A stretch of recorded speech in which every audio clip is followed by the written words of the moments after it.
I'm actually from a small reserve called Goodfish Lake. It's about 2 hours north of Edmonton, and growing up we struggled, and I got pregnant obviously, and I had my baby. I was a single mom. I left the reserve and I thought I was going to go to school, and I got into the trades, and I was just a laborer at first, and then I started drywalling.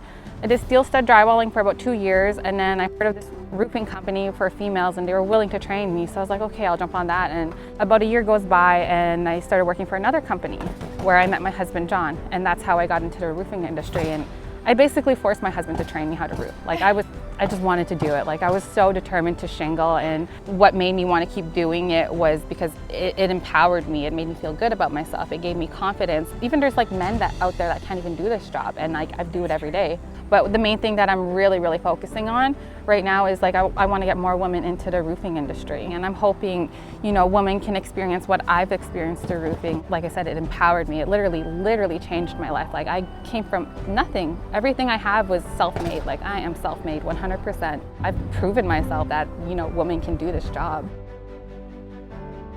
Big time!